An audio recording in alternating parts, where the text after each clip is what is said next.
They have to stay in what they've declared as 5-star hotels.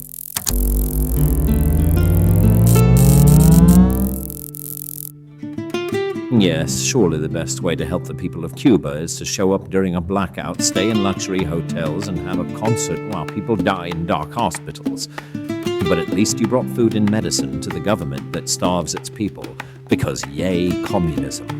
But the people of Cuba can rest easy in their dark hovels because a bunch of loud, privileged Americans are here for 3 days. Surely the Cuban government will fairly distribute this humanitarian aid so that everyone can be equally hungry and miserable. Welcome, fellow noticers, to the Liberal Geographic, where we dive ever deeper into the minds of the politically deranged. And today's topic: El comunista del contenido.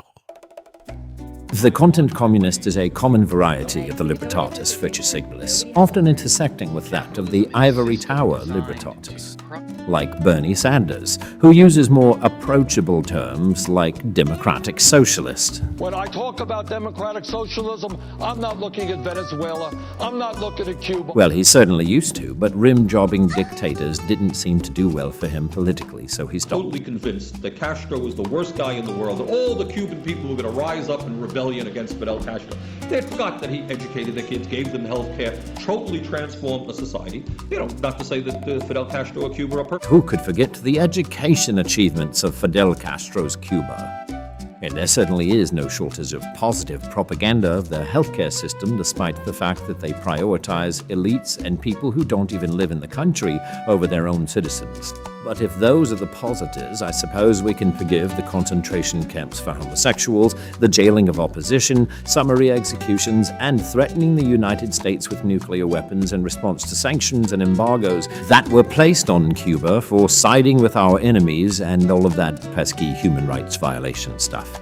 Among the subspecies of the content communist, there are various categories, one being the debunker. Now, the debunker is your standard red fedora-tipping midwit who makes half-assed arguments for communism, playing pigeon chess with their lies of omission, leaving out the inconvenience of whole truths, like this one.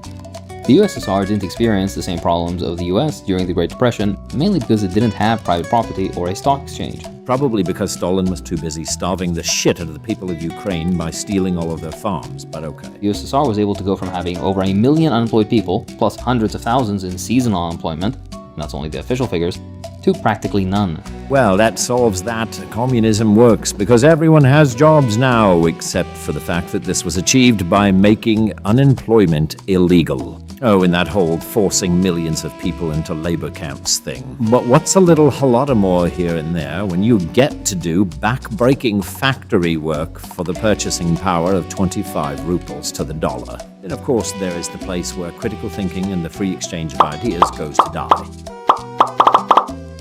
But let's not go there today. Silly place. But my personal favorite, the Champagne Socialists.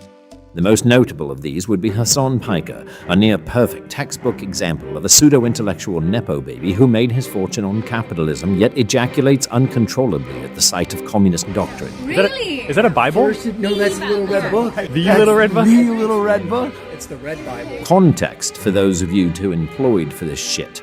That book is quotations from Chairman Mao Zedong, Ting Tang, Walla Walla Bing Bang, seriously fuck this guy.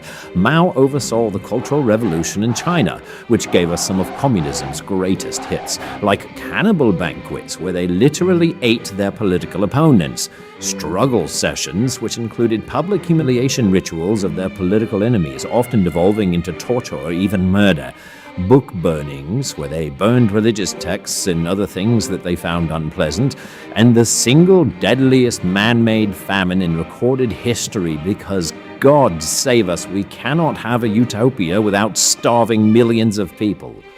How does a professional retard like Piker react when he hears actual accounts from actual victims of communist regimes? We have endured suffering under the communist regime, and we believe that... Okay, you, dude. I mean, seriously, you, old lady. Shut the up, you stupid, idiotic old lady. Yo, this refugee, okay? Truly, a man of the people.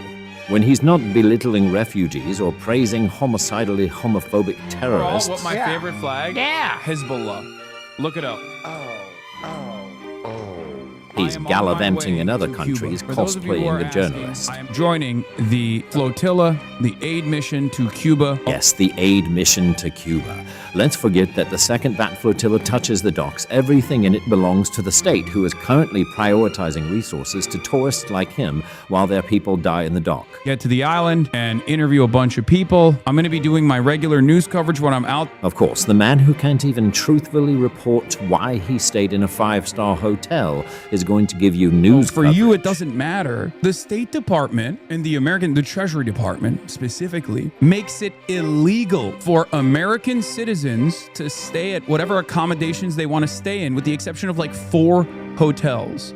You see, it's true that there are over 400 hotels in Cuba that are on the prohibited accommodations list by the US government. However, it is also true that there are over 30,000 Airbnbs in Cuba that are not owned by the state that he could have stayed at, but those are for poors. There's not that many Casa Particulars anyway. Casa Particular is basically like an Airbnb system for regular Cubans to be able to open up And their then there homes. was this because gem. I locked in with Belly of the Beast, the independent news outlet in Cuba. There is literally no such thing as independent journalism in Cuba. But let's wash our hands of that nincompoop and move on. Hassan was not the only champagne socialist to fly down to Cuba for a propaganda vacation. Code Pink is a group of radical pro-communist activists who are so obsessed with communism that their website has an entire section for China apologist propaganda. This Karenocracy cult of weaponized narcissism is in fact so cuckoo for commie puffs that despite constantly crying genocide over Gaza, they completely ignore the very real and very documented ethnic cleansing of Muslims in China. This despite the fact that the CCP shifted from their initial position of denying these camps even existed to flat out defending them. Medea Benjamin, who looks like sad ice cream who wants to see your manager, is the depressing face of the razor-thinly veiled cult of useless idiots, Code Pink. These content communists are possessed by an incessant need to be seen at every opportunity, which leads them to perform tone-deaf political stunts that would make Greta Rumpelstiltskinberg jealous. So naturally, they set out to help the Cuban people. I'm kidding. They filmed themselves flying there, showed up and filmed themselves some more, gave the supplies to the government so the elites and tourists won't suffer, spent several hours filming themselves, congratulating themselves for existing there, stayed in one of the only buildings in the country with power, but neglected to film that pot for some reason, filmed themselves having a free Palestine concert with a band of Irish IRA cosplayers, then came back to the country that actually has free speech to film themselves calling the president a dictator. Thank you for watching the Liberal Geographic. Please like the video and subscribe to the channel so you can see more videos where we dive ever deeper into the minds of the politically deranged. We've just been living La Vida Loca. Honestly, we've just been living life, living large.